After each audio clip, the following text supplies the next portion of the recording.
Chapter 3. Hogan approached a door marked Josh Angelos, Architect. The door featured a retina scanner that buzzed softly as it scanned Hogan's eyes, granting him access. "Welcome, General Bates." A female AI voice intoned as the door slid open. Inside, Josh Angelos' office was a chaotic mix of papers, temple schematics, and hologram monitors.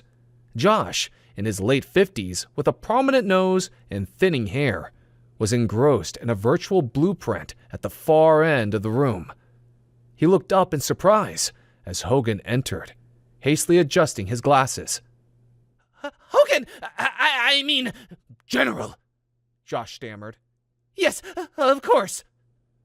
Hogan, his demeanor commanding, replied, "Perfect timing for a homecoming, don't you think? It's been far too long since I've set foot on that sacred ground." He moved to the desk next to the area where Josh was working and took a seat in the comfortable office chair. He sat forward, staring at the man as he tapped on the pad in his hands. Josh, still grappling with Hogan's sudden presence, nodded vigorously.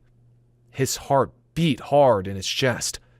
It took a moment to get over being frazzled, and in the meantime, he stared at the pad as if it was the only thing he would ever see again.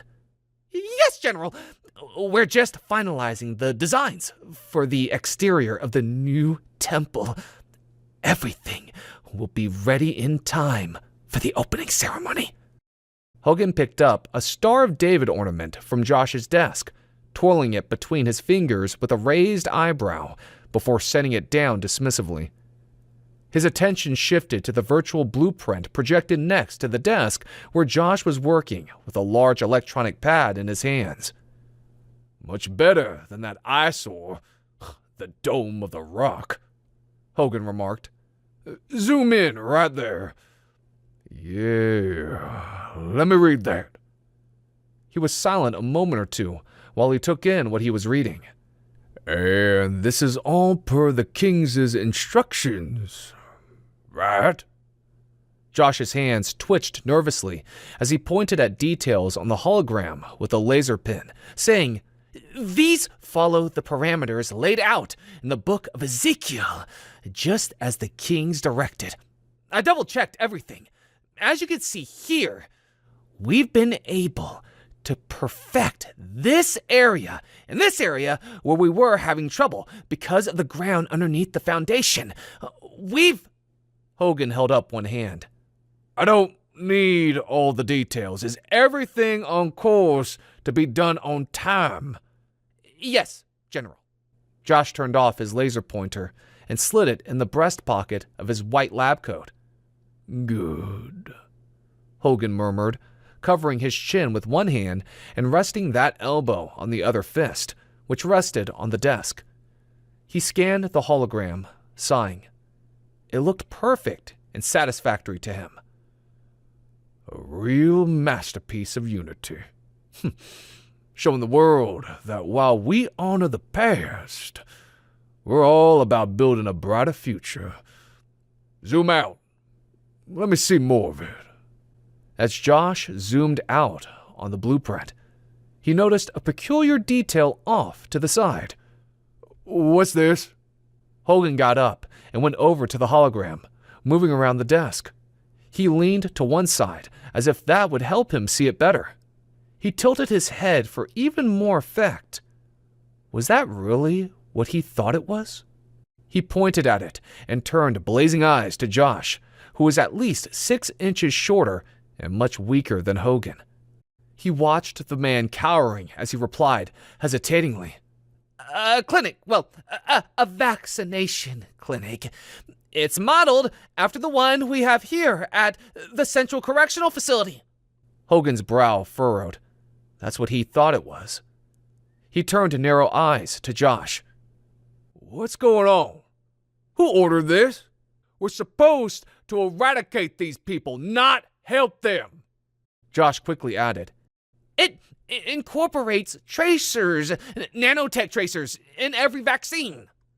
Hogan's expression softened slightly as he considered this.